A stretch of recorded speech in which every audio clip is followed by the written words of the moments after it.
মহামান্য রাজ্যপালের ভাষণ কেবল একটা আনুষ্ঠানিক ভাষণ নয়, আমাদের গণতান্ত্রিক শাসন ব্যবস্থা এক গুরুত্বপূর্ণ সাংবিধানিক প্রথার প্রতিফলন এবং একই সঙ্গে রাজ্যের সামগ্রিক উন্নয়ন, অগ্রগতি এবং জনকল্যাণমূলক কর্মসূচির একটা সুস্পষ্ট রূপরেখা।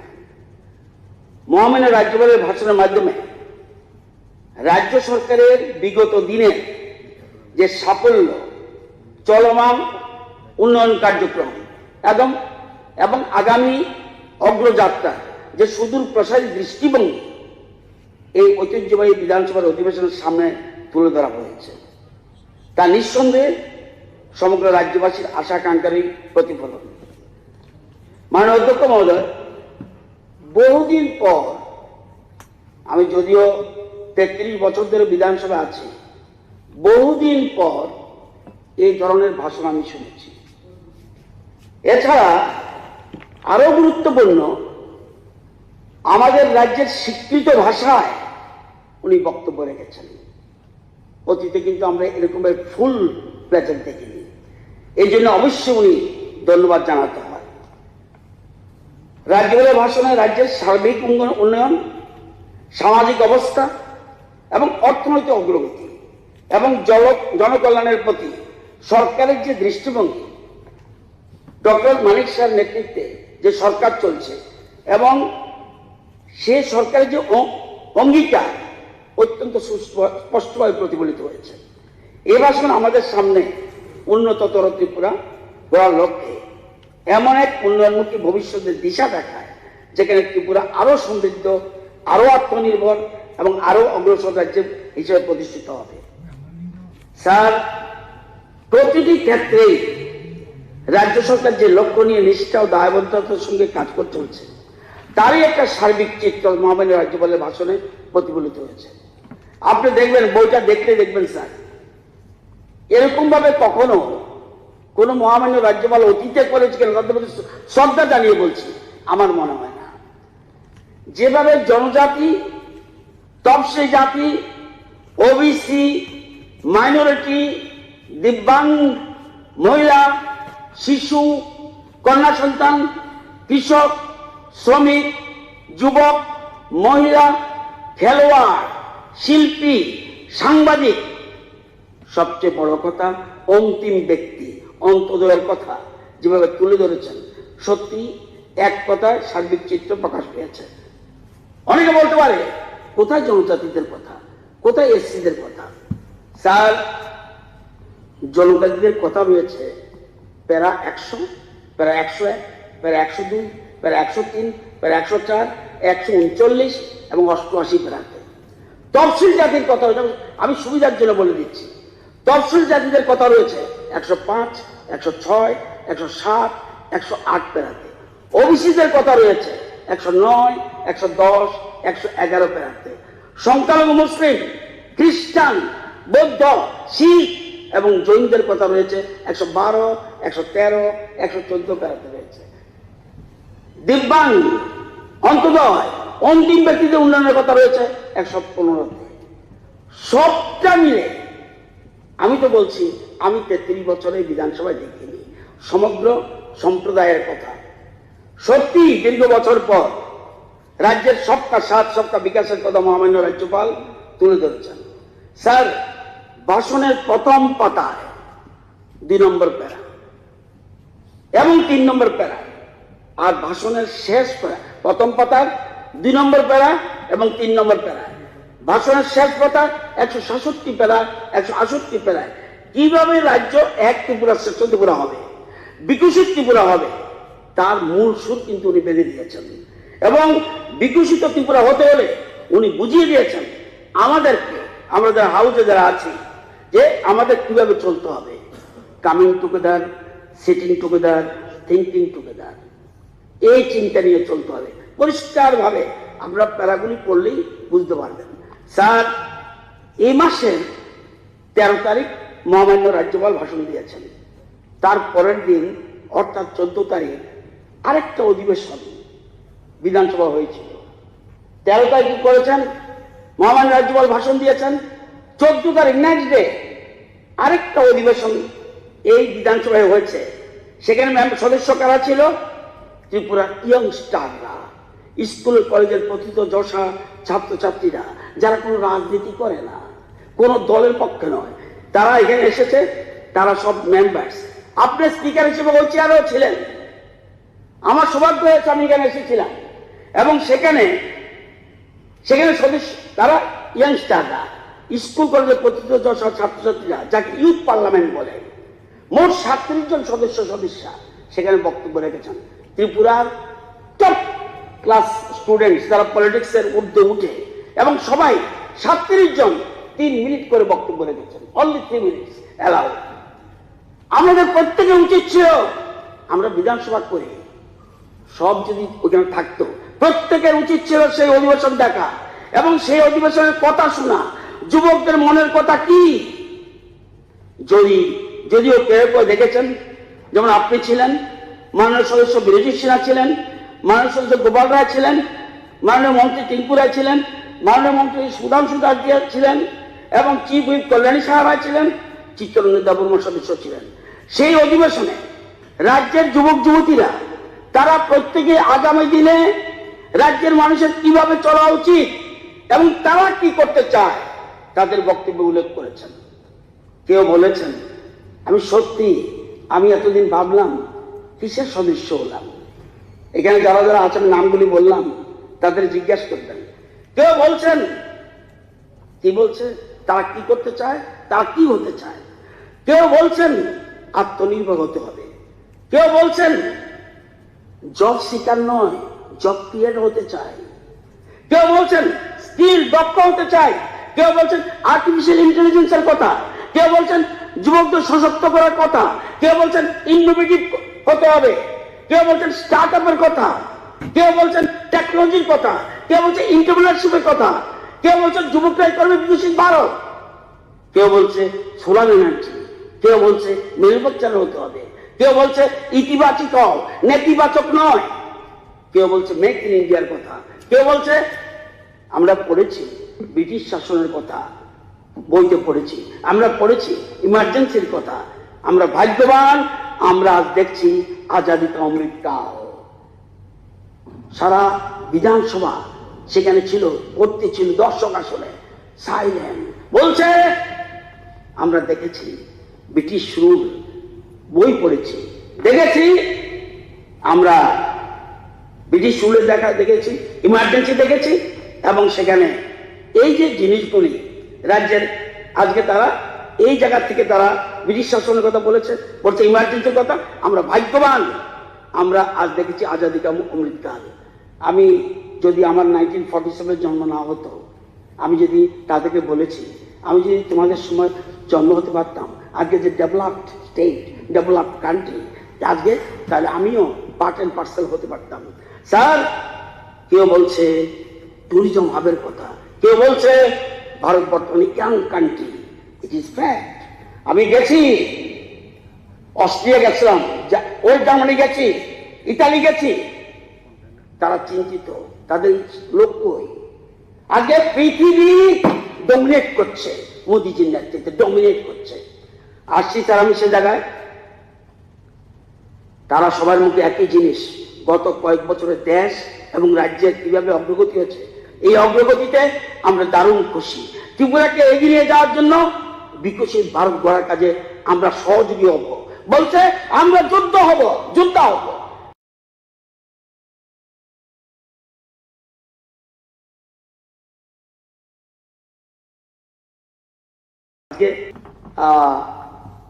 এটা কি নাম জায়গাটা, আমরা প্রজ্ঞা ভবনে বিউটিফুল একটা বক্তব্য, অনলি 5 মিনিটস চান্স পেয়েছিল দীপঙ্কর সেন। সত্যি হতে পারে উনি বামপন্থী সদস্য, দারুণ 5 মিনিটসের মতো বলছে। আরো কয়েকজন ভালো বলেছে, উনি আমার কাছে খুব ভালো লেগেছে, আমাদের এমএলএ হিসেবে উনি বক্তব্য রেখেছেন। বলছে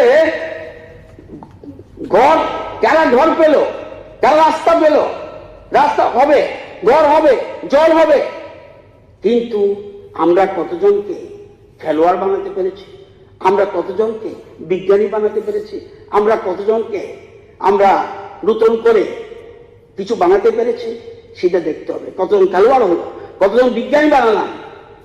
আমার এত ভালো লেগেছে, সত্যি তো কথা।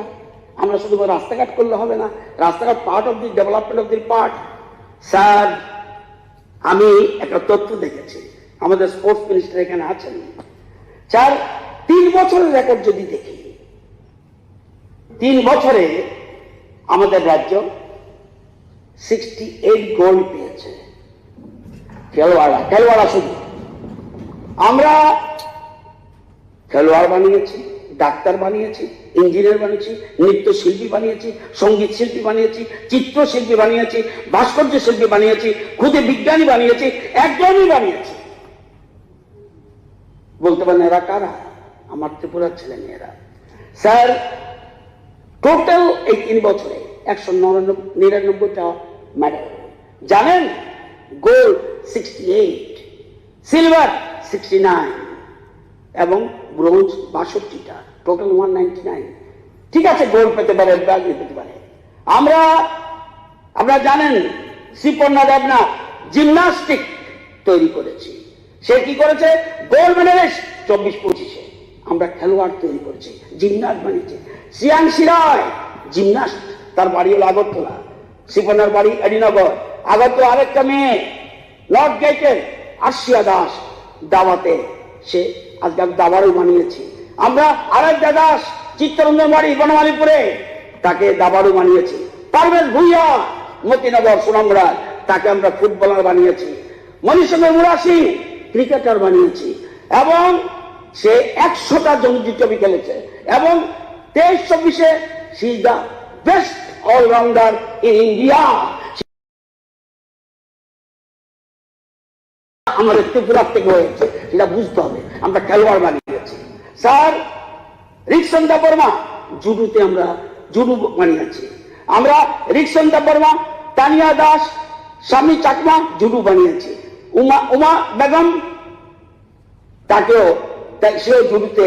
সুকেশ সরকার সাঁতারু। আজকে এইসব জিনিস বানিয়েছি। আজকে বলতে পারেন শুধুমাত্র এটা কেন,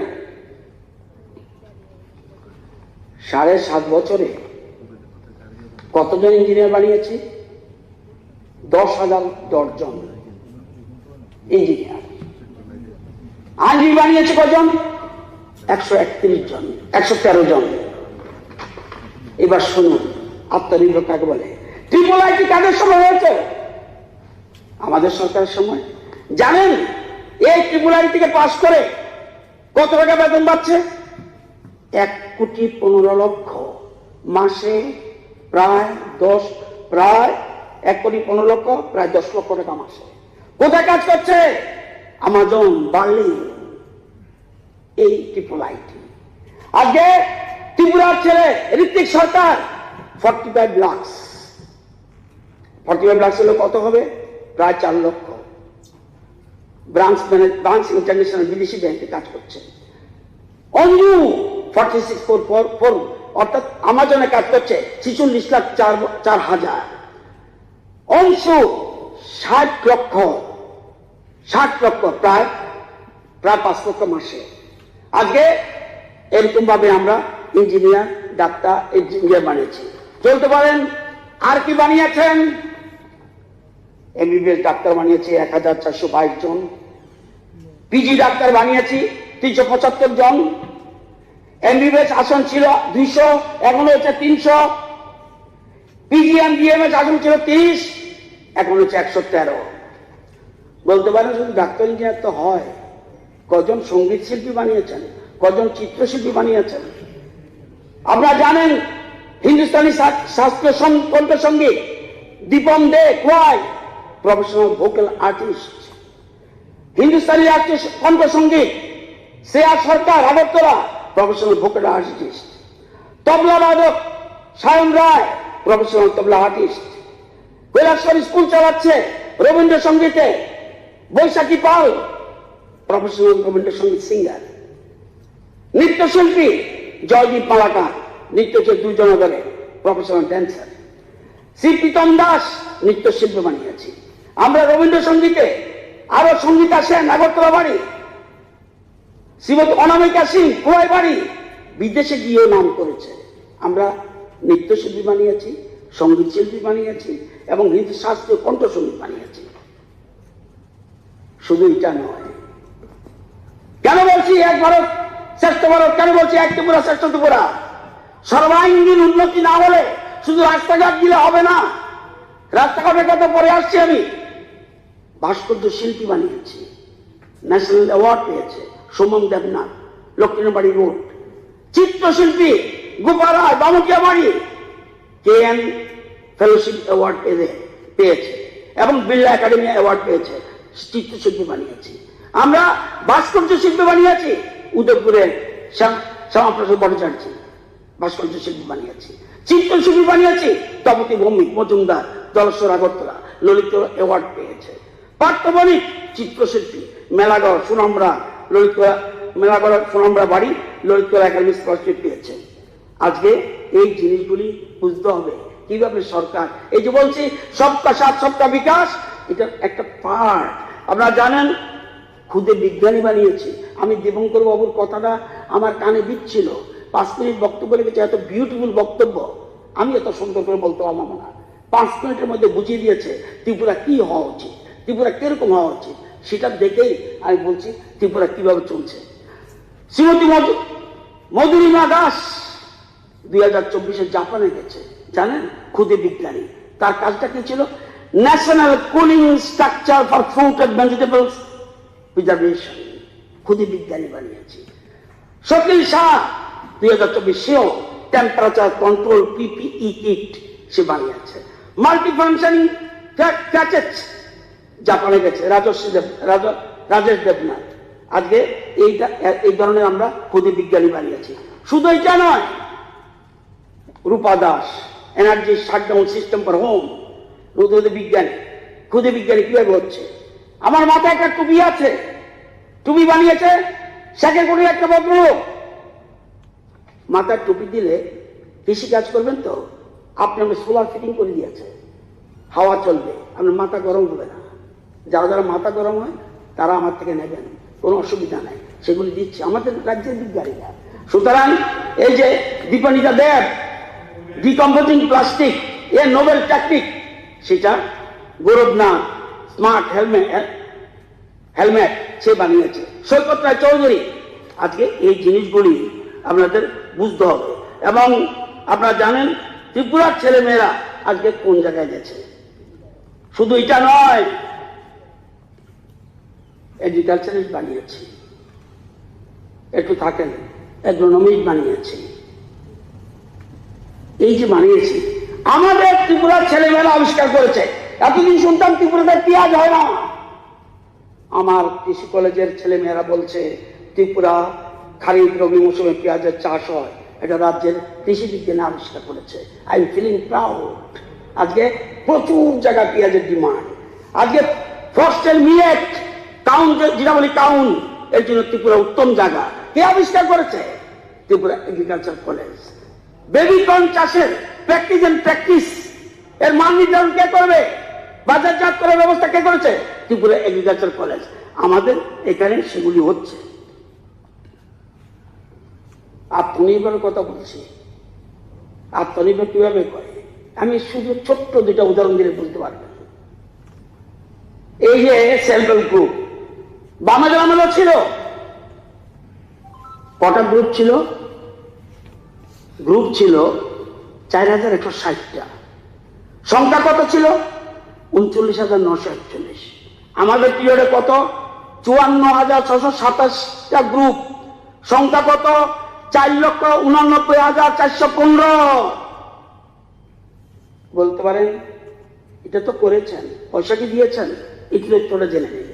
রিভলভিং ফান্ড আগের সরকারের সময় দিয়েছে 4,26,00,000। আমরা কত দিয়েছি? 75,54,00,000।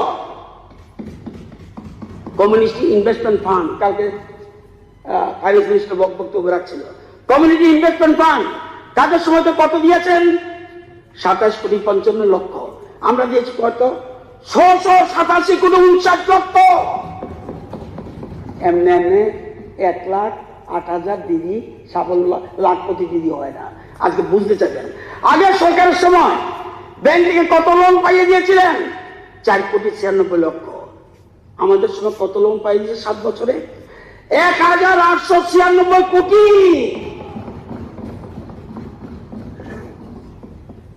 চিন্তা করতে হবে, এই বিষয়গুলি বোঝা উচিত কোন জায়গায় আমরা আছি। আজকে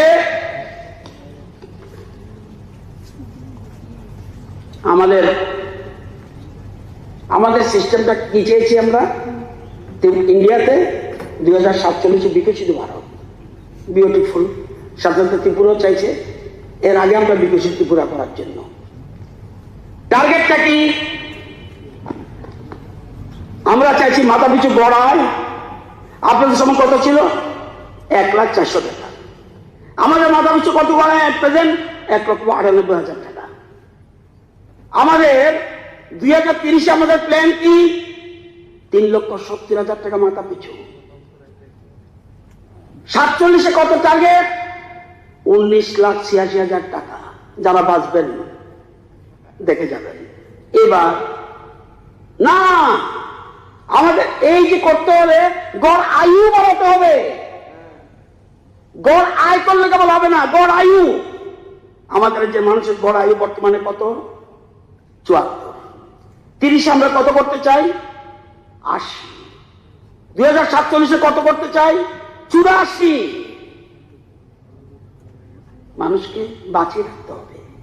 ইয়াং জেনারেশন হচ্ছে, আজকে গড় আয়ু কেমনে হবে? এটা হতে হলে স্বাস্থ্য পরিষেবা ঠিক থাকতে হবে, এবং ফরেস্টের ইকোনমি বৃদ্ধি করতে হবে, এবং আমাদের মূল লক্ষ্য কৃষি, কৃষি এলাকায় মৎস্য, পশুপালন, হর্টি উৎপাদন বাড়াতে হবে, ট্যুরিজমকে আরো আকর্ষণীয় করতে হবে, এবং সেটা থার্ড হলো এনার্জি আরো বেশি সারপ্লাস করতে হবে, যেগুলি হলো সোলার এনার্জি। আপনার আইডিয়া আছে? ব্যাংকের হেডকোয়ার্টার, সব ব্যাংকের একটা হেডকোয়ার্টার থাকে, এটাকে জানে কি বলে জানেন? গত 7.5 বছরে মুদ্রা লোন, অন্য লোন না, মুদ্রা লোন, সেটা নিজেকে স্বাবলম্বী করার জন্য মুদ্রা লোন কত মানুষ পেয়েছে ত্রিপুরাতে? 5,38,000 মানুষ। লোনের পরিমাণ কত? 3,538 কোটি। যদি বলি এসসি এসটি দিচ্ছেননি, এসসি এসটি মিলে মোট ঋণ পেয়েছে কতজন? 4,13,971 জন। পরিমাণ 6,112 কোটি। আসুন এসসি পার্টিকুলারলি বলি, এসসি আমার বক্তব্য নয়, এখানে ব্যাংকের যে কি বলে, হ্যাঁ, আরবিআই আছে দেখবেন, তারা সব ব্যাংকের হেড থাকে, আমাদের সিএম এবং ফাইন্যান্স মিনিস্টার ডাক্তাররা আসে। এসসিআর পেয়েছে 1,49,000 জন, 2,119 কোটি। এসটি পেয়েছে, শুধু এসটি 3,993 কোটি, শুধু মুদ্রা লোন। আমাদের সরকারের প্ল্যানিংটা বুঝতে হবে। স্যার, আজকের দিনে ভারতবর্ষ বিশ্বের 4র্থ অর্থনীতির দেশ। বিশ্বব্যাংক বলছে, আইএমএফ, বিশ্বব্যাংক তথা আইএমএফ বলছে, আইএমএফ মতে অচিরেই ভারত বিশ্বের 3য় বৃহত্তম হয়ে যাবে। এরপর বাকি থাকবে চায়না আর আমেরিকা। বৃহত্তম বলছে কিছুদিনের মধ্যে হয়ে যাবে, একটু ফলো রাখবেন। বৃহত্তম ইকোনমি হিসেবে প্রথম স্থান আছে আমেরিকা, সেকেন্ড চায়না, তৃতীয় হলো জার্মানি, তারপরে আমাদের। আইএমএফের তথ্য দেখা গেছে, যদি জিডিপি, পার্চেজিং পাওয়ার, জিডিপি এবং পার্চেজিং পাওয়ার প্যারিটি, মানে পিপিপি, অর্থনীতি যারা বুঝবেন তারা বুঝবেন ভালো, যদি এটাকে দিয়ে অর্থনীতির আকার নির্ধারণ করা হয়, তাহলে ভারত পৃথিবীর 3য় বৃহত্তম অর্থনীতি এখনই। পার্চেজিং পাওয়ার প্যারিটি হলো মোট ইকোনমির মার্কেট ভ্যালু, অর্থাৎ অন্য যে কোনো দেশের কাছে যে পরিমাণ কারেন্সি আছে এবং ভারতের কাছে যে পরিমাণ কারেন্সি আছে, এই দুটোকে দিয়ে যখন মার্কেট ভ্যালু অ্যানালাইজ করা হয়, তাতে দেখা যাবে ভারত অর্থনীতি জার্মানির অর্থনীতির চেয়ে বড়। এইভাবে এগোচ্ছে এই মোদিজি। আজকে ভারতের অর্থনীতির মূল চালিকা শক্তি কি? Infrastructure development, service sector. বর্তমান সরকার যে স্বদেশী মুভমেন্টের উপর কাজ করছে, এবং ভোকাল ফর লোকাল পলিসি নিয়ে এগোচ্ছে, তাতে করে ম্যানুফ্যাকচারিং ইন্ডাস্ট্রি ফসল লাভ করবে। টেকনোলজিতে ভারত অনেকটা এগিয়ে যাবে, রপ্তানি বাড়বে, কর্মসংস্থান হবে, তাতে করে জিডিপি গ্রোথ বেড়ে যাবে, যার ফলস্বরূপ ভারতের অর্থনীতি যে $5.11 ট্রিলিয়ন লক্ষ্যমাত্রা স্থির করেছে সেটা 30-40 সালের মধ্যে হয়ে যাবে। আমাদের মাননীয় মুখ্যমন্ত্রী একদিন একটা বক্তব্য এটা বলেছিল। আমাদের দেশের প্রধানমন্ত্রী দেশকে যেভাবে চালাচ্ছেন জানেন কিভাবে চালায়?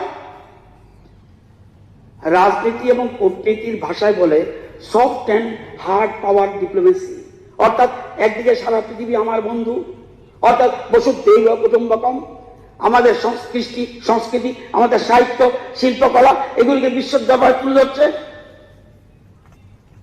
ধরবে, অর্থাৎ সব পাওয়ার কূটনীতির প্রভাব বিস্তারের জন্য। আবার অপরদিকে বিশ্ব যেন এটাকে দুর্বলতা না ভাবে, সেই জন্য আমরা হার্ড পাওয়ার ব্যবহার করব, অর্থাৎ প্রয়োজনে কারগিল, সার্জিক্যাল স্ট্রাইক, অপারেশন সিন্দুরের মতো অপারেশন করব ঢুকে।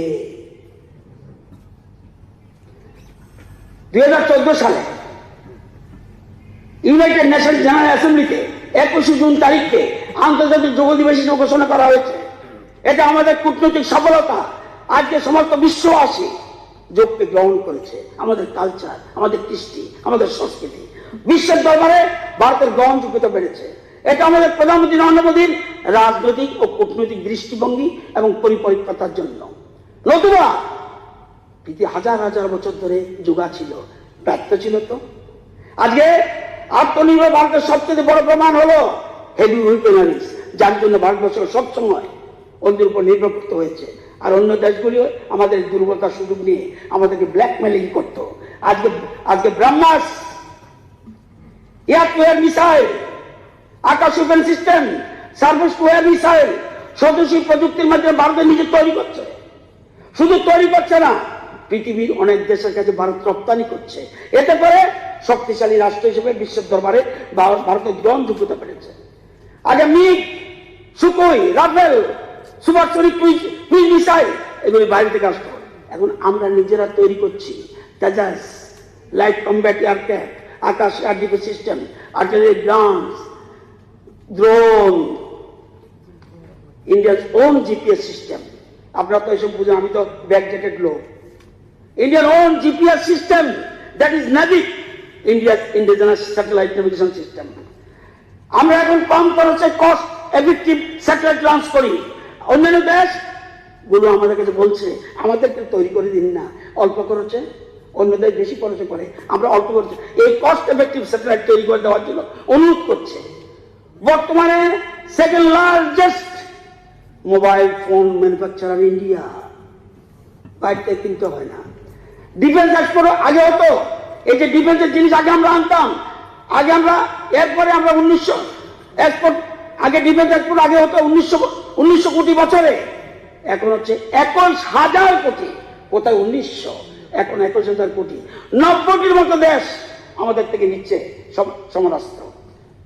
সরকারি কাজে আমরা বিদেশি সফটওয়্যার ব্যবহার করতাম, ওই অফিসাররা বুঝবে, মেল ইউজ করতাম, জিমেল ছিল, এতে রিস্ক আছে, এতে ডাটা কম্প্রোমাইজ অথবা হ্যাক হওয়ার সম্ভাবনা আছে।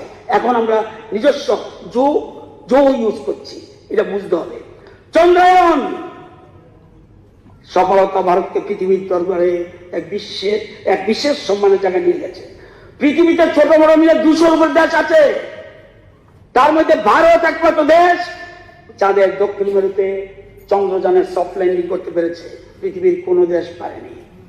সব পৃথিবী আশ্চর্য, এটা কোত্থেকে উঠে আসলে। এটা আজকে রিয়েল টাইম পেমেন্ট সিস্টেম, যেমন ইউপিআইতে সারা পৃথিবীতে আমরা প্রথম স্থানে রয়েছি। সারা পৃথিবী ডিজিটাল লেনদেন যা হয় 49% ভারতে, আর সারা পৃথিবীতে 51। What is the position? আগের দুর্বল কংগ্রেস সেটা নাই। এই যে আপনাদের সময় যেটা ছিল, এখন আস্তে আস্তে কাত হয়ে যাবে। নতুন নতুন যা স্টার্ট আপ হচ্ছে, ভারতের সারা পৃথিবীতে তৃতীয়। ডিজিলকার, কোউইন, জেম এগুলো আমাদের নিজস্ব। আজকে পৃথিবীতে যত ভ্যাকসিন লাগে তার 60% ভারত সাপ্লাই করে।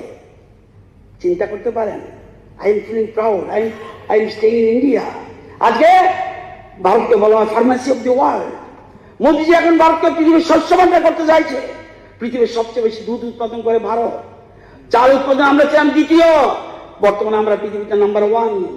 24-25 ইন্ডিয়া 150.18 মিলিয়ন টন চাল উৎপাদন করেছে, চায়না করেছে 145.28 মিলিয়ন টন, পিছনে ফেলে দিয়েছি। আজকে শুধু তাই নয়, last 8 to 10 years world GDP growth rate 2.5%, India 6.37%, Tripura কত জানেননি?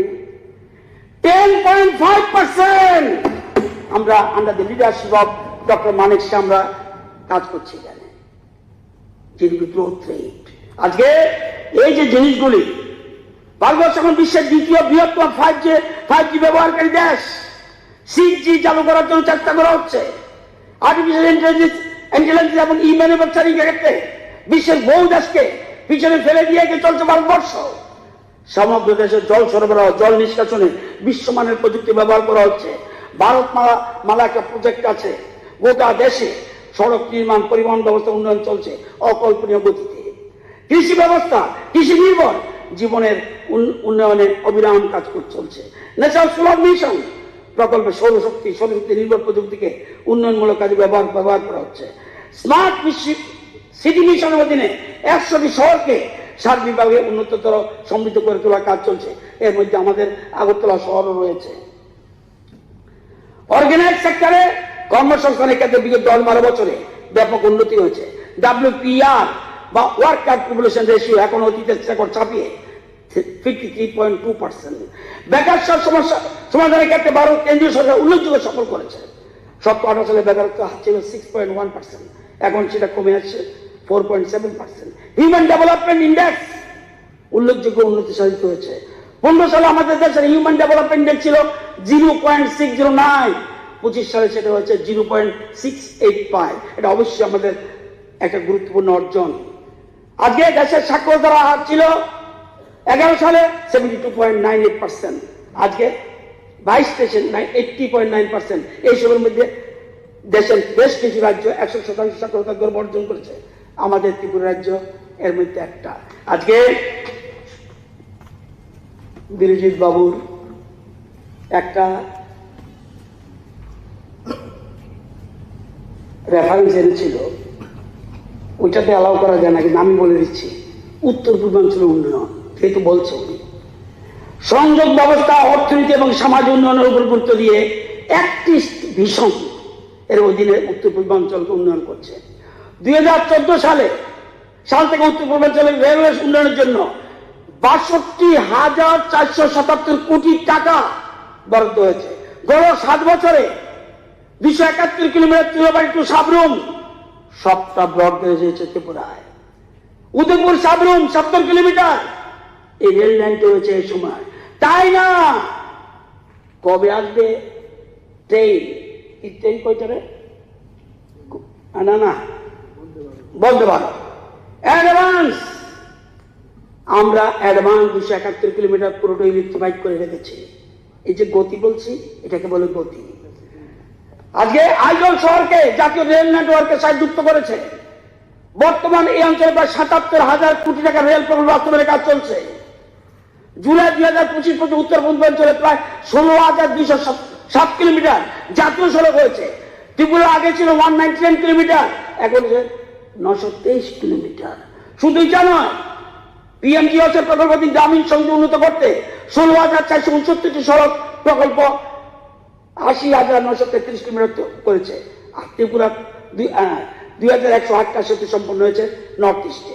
ত্রিপুরাতে 7.5 বছরে 214টা পিএমজিএসআই রুট কিলোমিটার হলো 929 কিলোমিটার। এই সময় 2,064 কিলোমিটার পিডাব্লিউ রোড হয়েছে।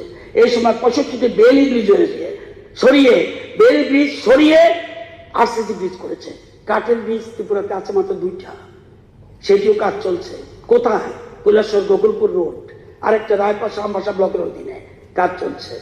আচ্ছা, পিএম ডিভাইন 6,600 কোটি টাকা অবকাঠামো উন্নয়ন, আমি শুধু নর্থ বলছি, সামাজিক উন্নয়ন, জীবিকা সুযোগ বৃদ্ধির সহায়তা করছে। ত্রিপুরাতে পিএম ডিভাইন প্রকল্পে 516 কোটি বরাদ্দ হয়েছিল, এর মধ্যে 30% কাজ সম্পন্ন হয়েছে, বাকি কাজ চলছে। স্পেশাল ডেভেলপমেন্ট প্যাকেজ অধীনে উন্নয়ন ও কর্মসংস্থান সৃষ্টির জন্য আসামে 4000 কোটি, ত্রিপুরা 250 কোটি বরাদ্দ করেছে। Rising north east investor summit 2025 দিল্লিতে বিভিন্ন ক্ষেত্রে মোট 4.48 লক্ষ কোটি টাকার বিনিয়োগ আগ্রহ আকর্ষণ করেছে। রাইজিং নর্থ ইস্ট সামিট 2025 যা দিল্লিতে হয়েছে, সেখানে 241টা মৌর করেছে, ত্রিপুরার জন্য 15,509 কোটি 31 লক্ষ, এর মধ্যে 1004 কোটি টাকার কাজ চলছে। এছাড়া ডেস্টিনেশন ত্রিপুরা ইনভেস্টমেন্ট সামিট 2021 এবং 2025 ডেস্টিনেশন ত্রিপুরা বিজনেস কনক্লেভ মোট মৌ স্বাক্ষর হয়েছে 87টা, সেখানেও 3,800 কোটি টাকার প্রস্তাব রয়েছে, এর মধ্যে 165 কোটি টাকার কাজ শুরু হয়েছে। সামগ্রিকভাবে উন্নত অবকাঠামো সংযোগ ব্যবস্থা, অর্থনৈতিক সুযোগ বৃদ্ধির মাধ্যমে উত্তর পূর্বাঞ্চল আজকে অন্য ধরনের উত্তর পূর্বাঞ্চল হয়ে গেছে। এখন আগে যে বসে থাকতে হতো দিল্লিতে মন্ত্রীর সাথে 2-1 আমরা মিট করতে পারতেন, কামের কাম কিছু হতো না। আজকে এই জিনিসটা আজকে উত্তর পূর্বাঞ্চল এখন উন্নয়নের অগ্রদূত বলে, এবং ত্রিপুরাকে বলে ফ্রন্ট রানার অফ গ্রোথ হিসেবে উঠেছে। আমি বলছি না, নীতি আয়োগ কি বলছে? 3-4টা ভাগ করেছে, aspirant, performer, front runner, achiever হলো 100। যদি 0 থেকে 49 পায়, এটা হলো অ্যাসপিরেন্ট নিচের দিকে, পারফর্মার 50 to 64, ফ্রন্ট রানার 65 থেকে 99, অ্যাচিভার 100। ভারতবর্ষের কোন রাজ্য 100 পায় না সব দিতে। এবার দেখুন গোয়া 3টি ক্ষেত্রে ফার্স্ট, পানীয় জল ও শৌচাগার, অসমতা হ্রাস, শিল্প পরিকাঠামো, গোয়া ফার্স্ট। সেকেন্ড কে? ত্রিপুরা। কিসে কিসে? দায়িত্বশীল ভোগ উৎপাদন, অর্থাৎ যা উৎপাদন করি আমরা বুঝে রাখি, আগামী প্রজন্মের জন্য রেখে দিই, first Tripura. Second ecosystem and life on land, সেটা আমরা এই দুটো ক্ষেত্রে ফার্স্ট। আর সেকেন্ড এই গোয়া 3টাতে ফার্স্ট, ত্রিপুরা 2টাতে ফার্স্ট, কেরালা 1টাতে, গুজরাট 1টাতে, তামিলনাড়ু 1টাতে, হিমাচল 1টাতে, নাগাল্যান্ড 1টাতে, সিকিম 1টাতে, দিল্লি 1টাতে, লাদাখ 1টাতে, চণ্ডীগড় 1টাতে, ওয়েস্ট বেঙ্গল সব কাজ পাত্তা নাই। আমি যে বলি এই যে গতিটা কেন, আমার কথা নয়, সব নীতি ইউ ক্যান এক্সামিন ইট, আজকে সমস্ত কিছুর মধ্যে পেয়ে যাবেন। Sir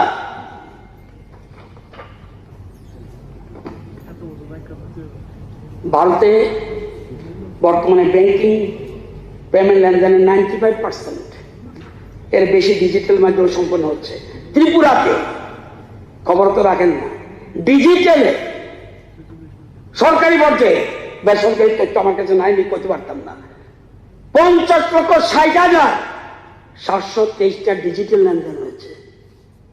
NEFT, RTGS, UPI, debit card, credit card. আজকে কোথায় সেই ত্রিপুরা আছে? 7.5 বছর আগে ত্রিপুরা আছে? আজকে এসিআই ওয়ার্ল্ড ওয়াইড রিপোর্ট অনুযায়ী বিশ্বের মোট রিয়েল টাইম পেমেন্ট লেনদেনের, যেটা আগে বলছি 49% হয়েছে। ভারত এখন ডিজিটালাইজেশনে বিশ্বের মধ্যে 3য় স্থানে। বিশ্বের মোট রিয়েল টাইম ডিজিটালের 49%। ইন্টারনেট ব্যবহারকারীর সংখ্যা 2014 থেকে বেড়ে 2024-এ 97 কোটি। ভারতের মোট টেলিফোন সংযোগ 2014 সালে ছিল 93 কোটি, এখন হচ্ছে 118 কোটি। ত্রিপুরাতে মোবাইল ফোন ব্যবহার করছে 39,47,000 মানুষ। আগে এই কম্পিউটারের পাগলে উঠতো ওনারা, মনে আছে নি?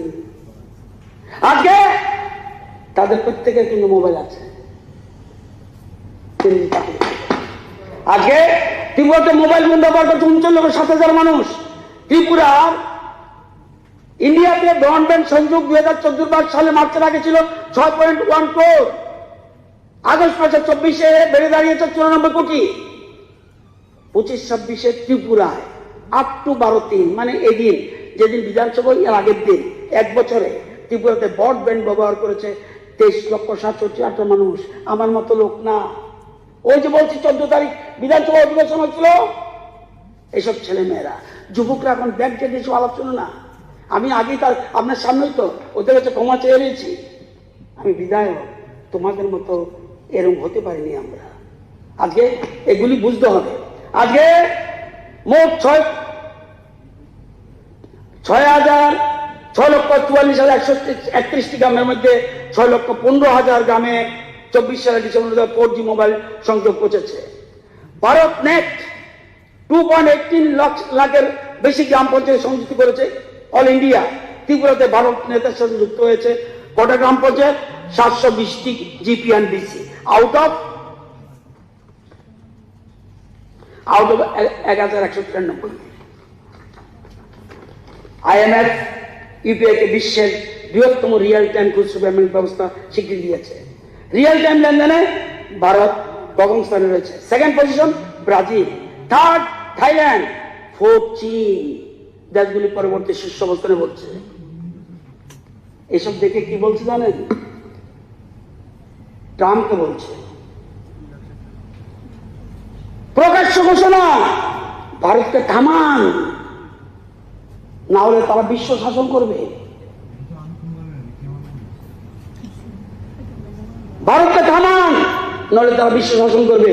বিশ্বের নেতারা স্বীকার করেছেন যে গুগল পে, ফোন পে এবং পেটিএম পে এর মাধ্যমে ভারত যে গতিতে ডিজিটাল ফাইন্যান্সে জয় করছে, তা যদি এখন বন্ধ না করা হয় তাহলে আমেরিকার আধিপত্যকে কাঁপিয়ে দেবে ভারত। আজকে এই জায়গায় ইন্ডিয়া। স্যার, প্রধানমন্ত্রী আবাস যোজনা ত্রিপুরা মোট কত ঘর পেয়েছে? 4,54,000। বামেদের শাসনে কত? অনলি 78,000।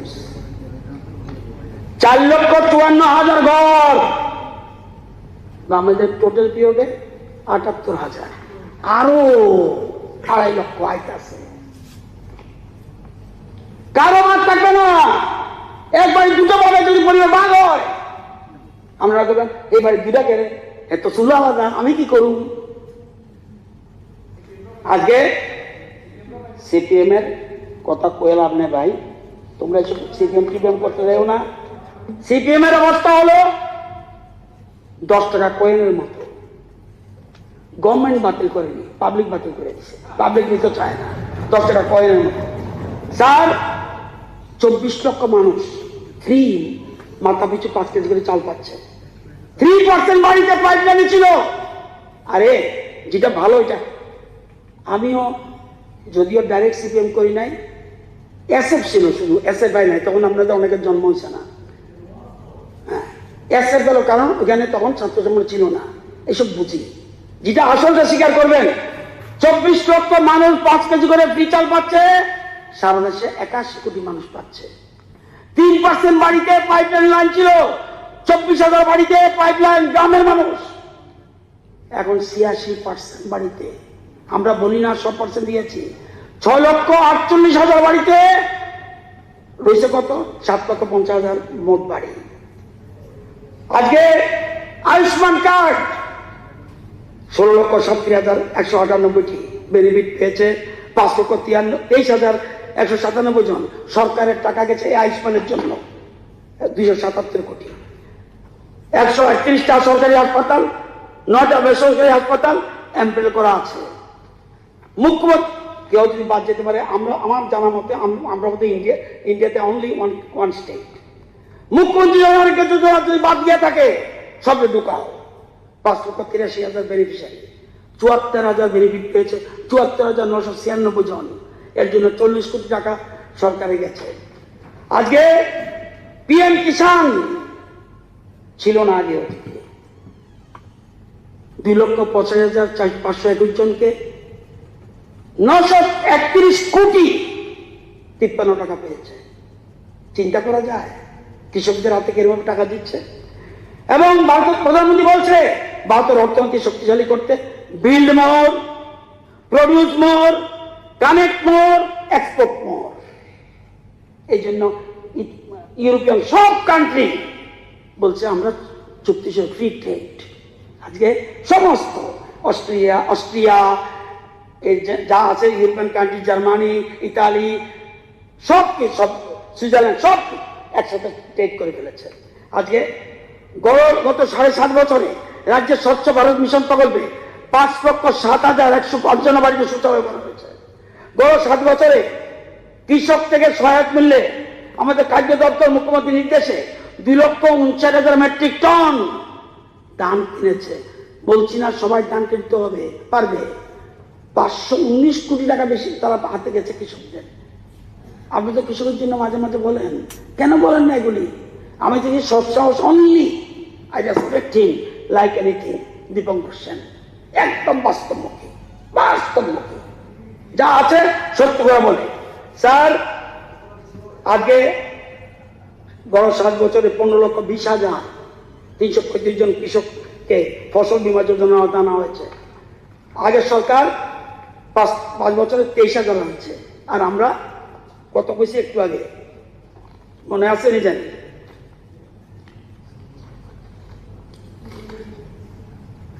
15,20,000 আইতো না কেন? প্রিমিয়াম ছিল প্রতি কানিতে 220 টাকা। হে কেমনে করবো? আমাদের সরকার আসার পরে বলছে প্রতি কানিতে কৃষক দিবে 10 টাকা, 210 টাকা দেবে গভর্নমেন্ট। সবাই আইতেছে। আজকে কৃষকদের প্রতি সরকারের 7.5 বছরে 204টা কৃষি মার্কেট উন্নয়নের জন্য এদের জিনিস ফলাবে যে কোথায় আনবে? মার্কেটে আনতে হবে, যার জন্য খরচ হয়েছে 468 কোটি 7.5 বছরে। তাদের 7 বছরে কয়টা জানেন? 20 কোটি। কোথায় 468 কোটি আর 20 কোটি? তো 144টা কৃষি মার্কেটের কাজ চলছে, তার জন্য টাকা বরাদ্দ হচ্ছে 363 কোটি। কিষাণ ক্রেডিট কার্ড 4,50,000। এবং এই জন্য কৃষির আগে ছিল কত, ঋণ দিছি কত আমরা, 4,50,034 জন কৃষককে কৃষি দেওয়া হচ্ছে টাকা পরিমাণ 2,619 কোটি। এবং আপনাদের সময় দিয়েছেন 1300 কোটি, ডাবল। আজকে কৃষকদের মাসিক আয় ছিল 6,000। আগে কৃষকরা লুঙ্গি পরতো, নেংটি পরতো, এখন কৃষকরা প্যান্ট শার্ট পরা। আমি তাদের প্রণাম করি। ভাত খান যে হে যদি কয় আমি স্ট্রাইক করলাম, প্রণাম করেন জেলে যারা না করেন ভাত খাওয়ার সময় ঠাকুরের নামে একটা দিলেন, কৃষক ভগবান তোমার জন্য কিছু রাখলাম। যারা হিন্দু, যারা মুসলমান, যারা যার যার সুবিধা মতো করেন। আজকে আমাদের সরকার 70,916 জনকে কৃষি যন্ত্রপাতি দিছে। আপনারা খরচ করছেন 28 কোটি এই খাতে। এই 7 বছরে, আগের 7 বছরে আমরা খরচ করছি 225 কোটি। আপনারা লইয়া বইতেইব, আপনারা কয়েকজন হলে আমি বমু। আমি সয়েল হেলথ কার্ড 2,14,000 সঙ্গে আগে ছিল 1,74,000। স্যার কৃষি সেক্টর অফিস ছিল কটা জানেন? 84, এখন 130। ওই কি জানি দিবঙ্কর বাবুরে কইছি, তাই কেন যদিও প্রশ্ন আইছিল তাই করতে পারছেন, তাই করে দেবো। আমার এখানে তো কৃষক আছে তো। আমি তো সিপিএম কৃষক, বিজেপি কৃষক, তীব্রমতা কৃষক, কংগ্রেস কৃষক খুঁজতাম না। এই কৃষক কিটা খুঁজতে গেলেই তো ঝামেলা হয়। আজকে দিবঙ্কর বাবু কি সুন্দরভাবে মুখ্যমন্ত্রীকে অ্যাপ্রিসিয়েট করছে। নেগেটিভ লাইন, ওই যে বলছি 14 তারিখে অ্যাসেম্বলিটা থাকলে ভালো হইতো। আপনারা মাথা নয় রাখলেন সবাই, আমারই মাথা নেওয়া হয়েছে। এটা কি এর মধ্যে আইলাম? আজকে কৃষি মহকুমা 37টি, এখন 47টি। কৃষক বন্ধু কেন্দ্র ছিলই না, আমাদের আগের কৃষিমন্ত্রী করে দিয়ে গেছে 43টা। আজকে সেন্টার ফার্ম মেশিনারি ব্যাংক, কৃষি আপনারা তো কৃষিকাজের লোক যুক্ত আছেন, কেউ কেউ কটা ছিল আগে 8টা, এখন কটা 432টা। এপিও ছিল নি আগে না, আমরা করছি 59টা। এফপিসি আগে আসলে 4টা, এখন করছি 49টা। সেন্টার অফ এক্সেলেন্স একটা ছিল, এখন সেন্টার অফ এক্সেলেন্স সবজির জন্য করছে বিচ্ছন্নমূল। সেন্টার অফ এক্সেলেন্স লেবুর জন্য, লেবু থেকে ফলের জন্য তৈরি। ফুলের জন্য centre of excellence Lembucherra. National academy of agriculture science 24 June 2025 ধলাইকে কৃষি বিজ্ঞান কেন্দ্রকে বেস্ট জোনাল ক্যাবিনেট হিসেবে ঘোষণা দিয়েছে। আজকে কৃষিকাজে বেস্ট পারফর্মিং স্টেট হিসেবে ত্রিপুরাকে 2 বার India Today state of states conclave award পেয়েছে। ত্রিপুরা 2023-24 ত্রিপুরা কৃষি দপ্তরের বেস্ট পারফর্মিং সমিতি পুরস্কারে ভূষিত করেছে। জানান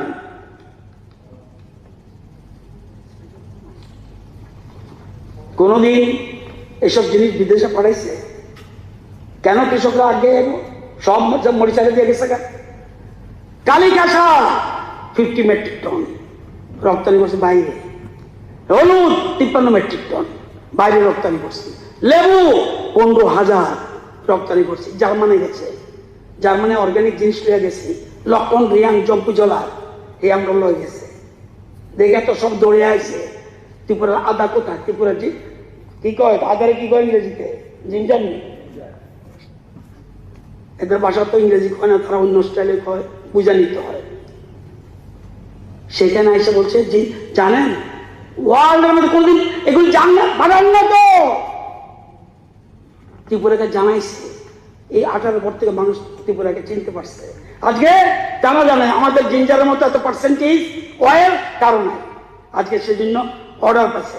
হরিনারায়ণ চাল বাইরে গেছে 5 মেট্রিক টন, আনাজ বাইরে গেছে 680 মেট্রিক টন, আদা বাইরে গেছে 579 মেট্রিক টন, বাদাই চিনি দান্নামরুজ কয় এটা গেছে 4.5 মেট্রিক টন। এছাড়া তেঁতুল পাঠাইছি, পান বই রাজ্যে বই দেশে পাঠাইছি। এগুলি প্রমোট করতে গর্ব বয়ে থাকলে হইতো না, তুমি শুধু জিন্দাবাদ জিন্দাবাদ করো এটা করলে হইতো না। স্যার আজকে ধান, ডাল, মিলেট, পাট, দুধ বিশ্বে নাম্বার 1, গম, শাকসবজি, ফল, আখ যেটা বলে আমি সুগার কেন, তুলা, চা, চীনাবাদাম ওয়ার্ল্ডের মধ্যে 2nd পজিশন। ত্রিপুরাতে 23-24 ধান উৎপাদন ছিল 11,88,000 মেট্রিক টন। 24-25 ফ্লাড হয়েছিল 10,72,000 মেট্রিক টন। 25-26 এবছর হয়েছে 12,02,000 মেট্রিক টন। আগে 3টা ডিস্ট্রিক্ট স্বয়ম্বর ছিল, দক্ষিণ ত্রিপুরা, গোমতী, সিপাহীজলা। এবছর অলরেডি খোয়াই জেলা খাদ্যশস্যে স্বয়ম্বর হয়ে গেছে, খোয়াই জেলা। আজকে এই জিনিসগুলি বুঝতে হবে। কৃষি রপ্তানি ভারত রপ্তানি করছে 4 লক্ষ কোটির বেশি। যখনই কৃষক অসুবিধাত পড়ে, যখনই মৎস্যজীবী অসুবিধাত পড়ে, পশুপালক যখন অসুবিধাত পড়ে, নরেন্দ্র মোদী আইয়া একদম ওয়ালের মতো দাঁড়ায় জায়গা তাদের পক্ষে। আমাদের এই যে ত্রিপুরাতে কৃষির বাজেট তখন কত ছিল? 17-18-তে 330 কোটি। এবার বই খুললে দেখতেন হট এবং এগ্রিসে মিলিয়া 856 কোটি হইতো না কেন? তারাই তো আমাদের বাঁচায়, তারাই তো অন্যরা ভগবান। আজকে এগুলি বুঝতে হইব। আজকে আদার সারা দেশে 142.39 কোটি আধার কার্ড ইস্যু হয়েছে। এর আগে ছিল 61 কোটি। ত্রিপুরার বর্তমানে লোক সংখ্যা 42,22,000। কতজন আধার কার্ড আছে? 39,27,000, 93% কভার। এটা অনেক কি হয়েছে? সেবা প্রদানে সাহায্য করছে, আধার সংযুক্তিকরণ সেবা প্রদানে সাহায্য করছে, আধার সাহায্য করে জালিয়াতি পুনরাবৃত্তি কমাতে। এবং আমাদের নোবেল পুরস্কার বিজয়ী পল রোমা আধারকে বলছে পৃথিবীর সবচাইতে উন্নত, অত্যাধুনিক এবং পরিচালিত পরিচয়পত্র কর্মসূচি হিসেবে ঘোষণা করেছেন, নোবেল প্রাইজ। আজকে আমরা এটাকে এই জায়গা নিয়ে গেছি। আপনারা জানেন, এতক্ষণ বলছিলাম এটা আগে কয়েছে, রিপিট হইব। ফিউচার প্ল্যান অফ দি সড়ক, development of 148 kilometre road, Kamalpur to Ambassa to Gandacherra to Santirbazar road. The road is having strategic importance from the point of international trade, tourism and development of tribal areas. 148 kilometre হতে যাচ্ছে। Future plan, construction of 4-lane eastern bypass Lembucha to Koipur, 11 kilometers. 5 numbers of state highway having length 158 kilometers will be upgraded to double lane paved shoulder. আজকে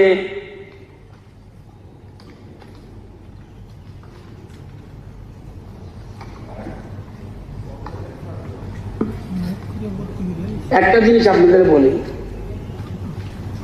ভুল line যদি করেন আমি জানি না, কিছু কিছু জিনিস শিক্ষা নিতে হবে। পৃথিবীর সবচেয়ে বড় মহাকাব্য মহাভারত, পৃথিবীর আর কোনো মহাকাব্য এত বড় নাই।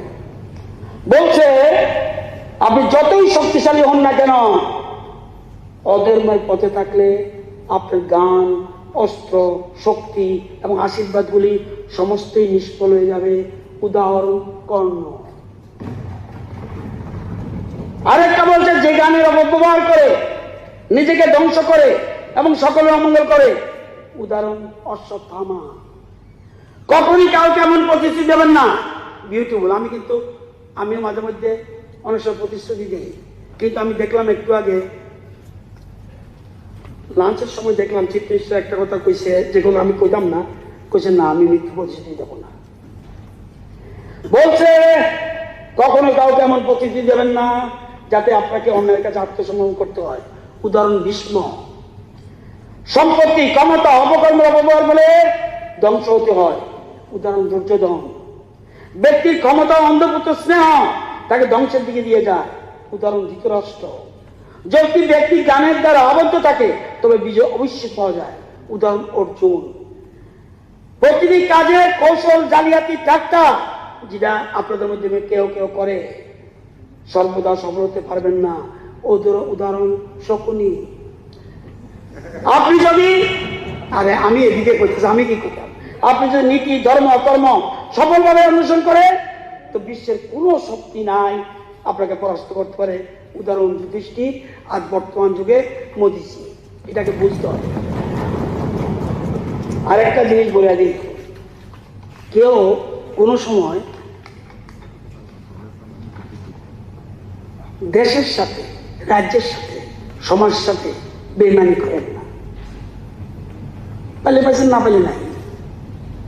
একদম বেইমানি করবেন না। বিশ্বাসঘাতকতা যদি করেন কি হইব? পলাশির যুদ্ধে যারা বিশ্বাসঘাতকতা করেছে, মির্জাপুরের মৃত্যু কেমন হয়েছে? কুষ্ঠ রোগে। মীর কাসিমের কারে অনাহারে দিল্লি রাস্তায়। মীর অনার একটা লোক ছিল বজ্রাঘাতে। গসিদি বেগম হয়েছিল, গসিদি বেগম জলডুবো হত্যা। মোহাম্মদী ব্যাগ পাগল হয়ে কুয়োয় ঝাঁপ। উর্মি চাঁদ জলে পড়ছে। রামনারায়ণ গঙ্গাবক্ষ নিক্ষেপ। সেই ব্যাপারটা একটু পরে করতে আসে।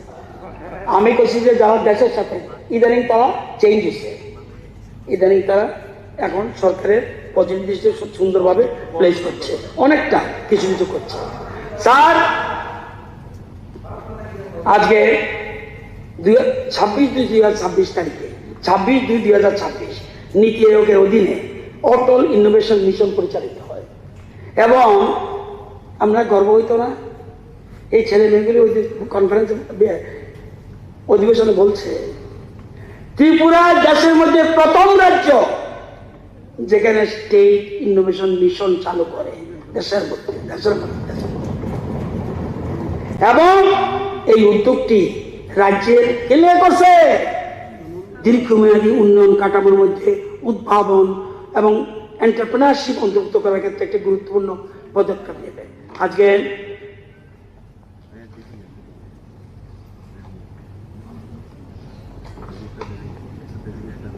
আজকে কি হলো? ভারতের উচ্চশিক্ষা প্রতিষ্ঠানগুলি সম্প্রসারণ কিরকম ভাবে উঠতে আসছে, আর গড়ি পড়ে।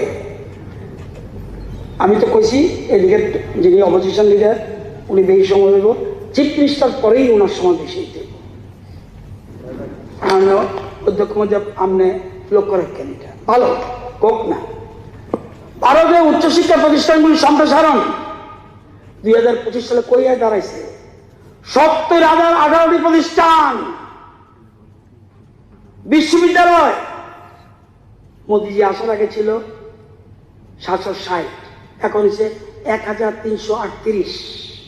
কলেজ ছিল 38,498, এখন হচ্ছে 52,081। আইআইটি ইন্ডিয়া না, ওই যে কইতে যে আগে যেতেছে বলছে থামাও ইন্ডিয়ারে। জাঞ্জিবার আবুধাবি নাম শুনছো তো, বিশ্ব বলছো শুনছেন, সেখানে যাইয়া আমাদের আইআইটির ক্যাম্পাস, ইয়ার ফিলিং প্রাউড।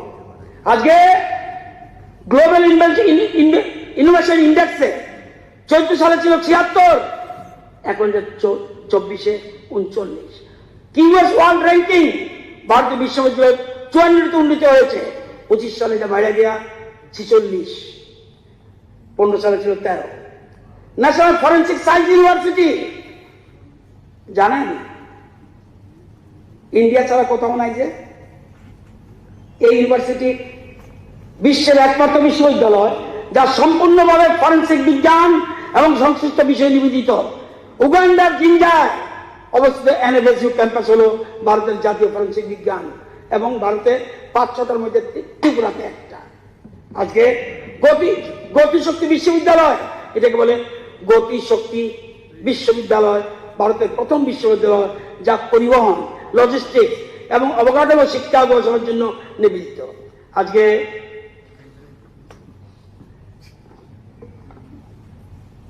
কইছি ফার্মেসি দ্য ওয়ার্ল্ড, তবু কইতাছি উৎপাদন পরিমাণ অনুযায়ী ভারত বিশ্বের 3য় বৃহত্তম ফার্মাসিউটিক্যালস উৎপাদক। 200টির বেশি দেশে ভারত থেকে ওষুধ রপ্তানি করে। 60টির বেশি চিকিৎসা ক্ষেত্রে 60,000-এরও বেশি জেনারিক ওষুধ সরবরাহ করে। মোট রপ্তানির 60% যায় যুক্তরাষ্ট্র, ইউরোপ। এছাড়া প্রধান রপ্তানি গন্তব্য যুক্তরাষ্ট্র 34%, ইউরোপ 19%, এর মধ্যে যুক্তরাজ্য, বেলজিয়াম, ব্রাজিল, দক্ষিণ আমেরিকা সব জায়গায় যাচ্ছে। মোবাইলের কথা বলছি, 14 সালে ছিল মাত্র 2টা ইউনিট, মোদিজির আমলিরা 300 ইউনিট আজকে এই জায়গায় আছে। আপনারা জানেন, আপনাদের কইছি তো, আপনারা সোলার লাইট লাগাইছেন না, কিছু কিছু মন্ত্রী এমএলএ লাগাইছে, আমরা অনেক অশোক মিত্রকে আমি ধন্যবাদ জানাই, তাই লাগাইছে। লাগাইতো না কেন মাংলাঙ্গাল, আমি ভাগ্যবালা 60-5 জনের পাওয়ার ডিপার্টমেন্টের কোশ্চেন আইছিল, সব লেখা আনছি, কোন এমএলএ কত দেয় না জানেন, এটা লেখা আছে ইজ্জত অগাধিকার। যদিও আমি তার লজ্জা দিলাম না, কিন্তু আবার কাউরে কাউরে ধন্যবাদ, যেমন শম্ভুলাল চাবড়া ক্লিয়ার, ধন্যবাদ। জিতেন চৌধুরী ক্লিয়ার, ধন্যবাদ। আবার লগে লগে এটা ধন্যবাদ দিলে হইতো না, কোন জায়গায় 71% বিল দেয় না মানুষে।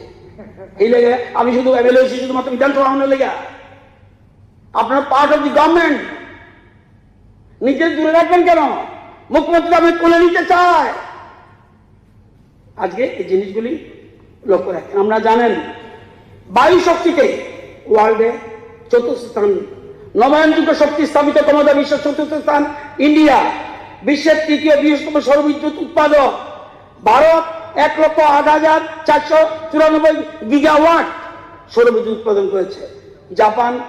জাপানকে পিছিয়ে ফেলাই দিছি আমরা, আমাদের থেকে জাপান বেশি ছিল, ভারত জাপানকে অতিক্রম করেছে। ত্রিপুরা আমরা 7.5 বছরে 41 মেগাওয়াট। এই যে আমাদের চিফ মিনিস্টার বাড়িতে সোলার প্লেন লাগাইছে, এরকম অনেকে বাড়িতে 8 মেগাওয়াট আমার বিদ্যুৎ আমরা উৎপাদন করব। কেন? মাটির নিচে গ্যাস যেতে গেছে, আপনারা জানেন, সব কিছু যেতে গেছে, গ্যাস না থাকলে আমি করতে বিদ্যুৎ হবে। এই জন্য আমরা সোলার উপরে গুরুত্ব দিচ্ছি।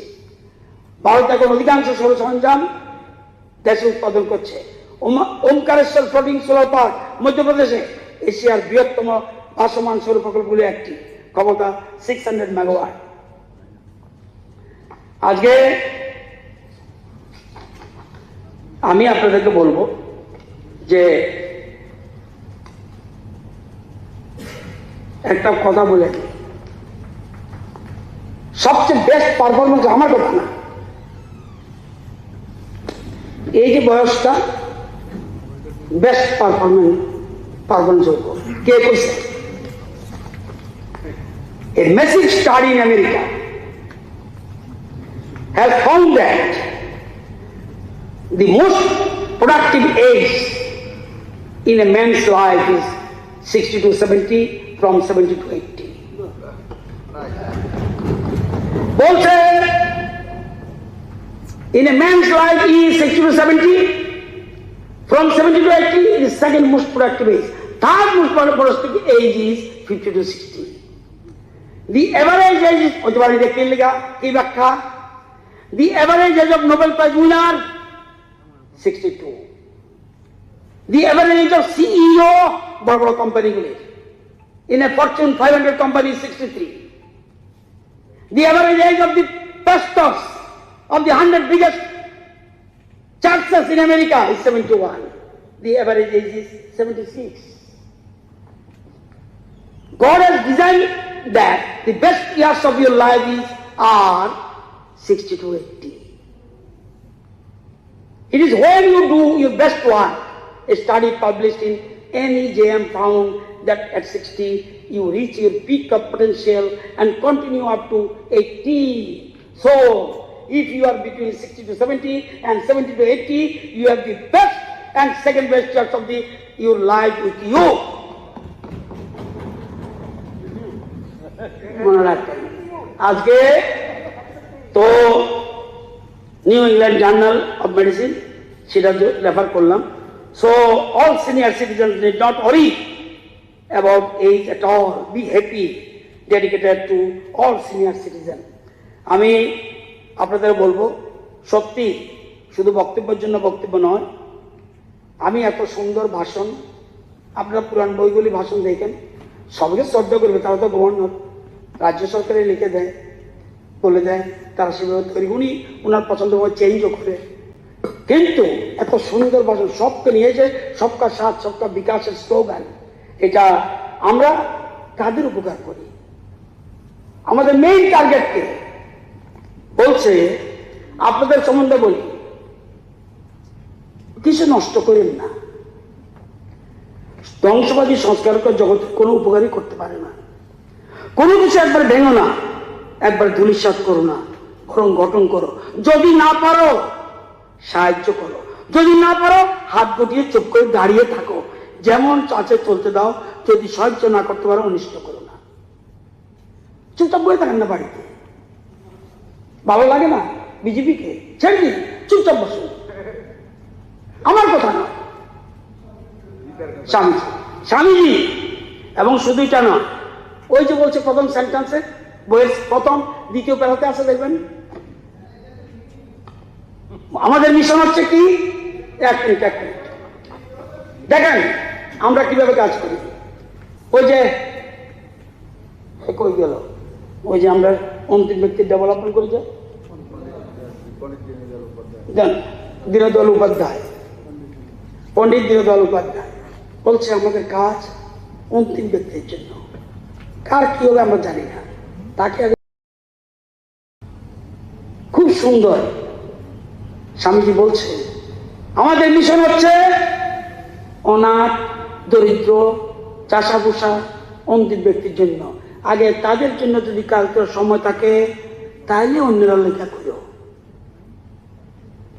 যদিও আপনারা এবারে বন্ধ করছেন ব্যক্তিগত, এখন যদিও পূজা করেন মাঝে মধ্যে, তো আমি অনুরোধ করব এত সুন্দর ভাষণ আজকে আমাদের মাননীয় রাজ্যপাল হাউসে রেখেছেন।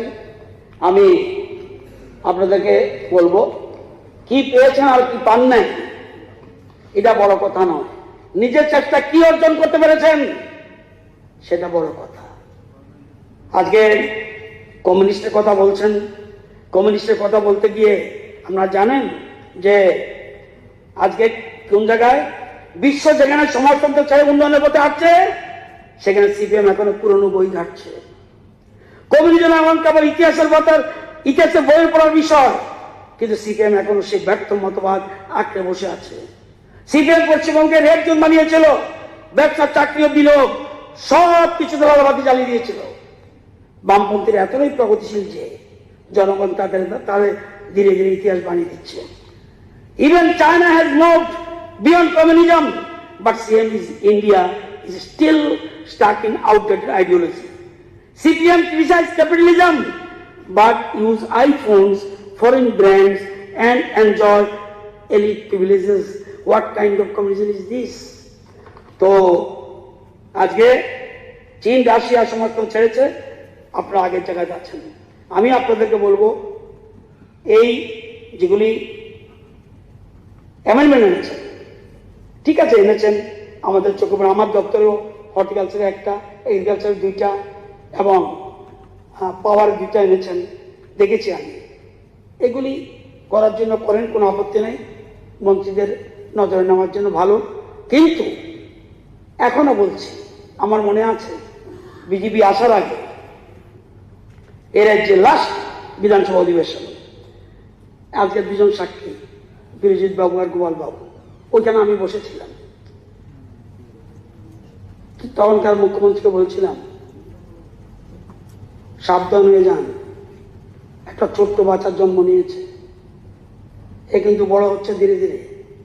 এখন সময় থাকতে অত্যাচার বন্ধ করুন, নইলে সে কিন্তু এসে দাঁড়ায় বলবে, মুখ্যমন্ত্রী তোমার কাপড় কোথায়?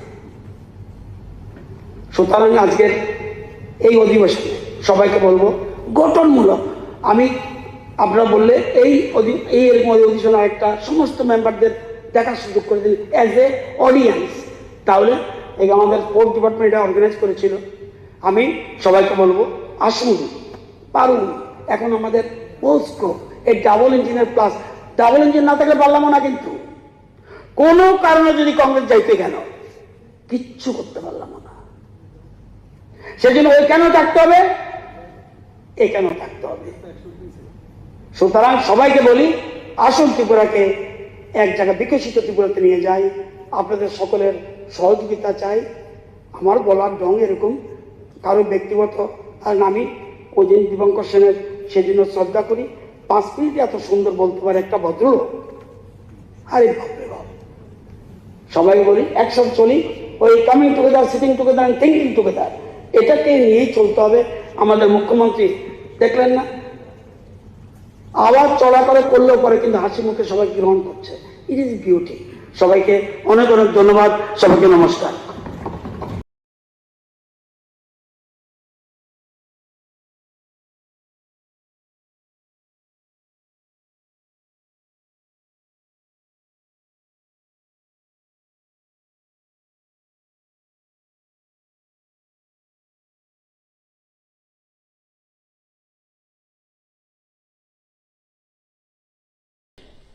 মাননীয় ভারপ্রাপ্ত অধ্যক্ষ মহোদয়,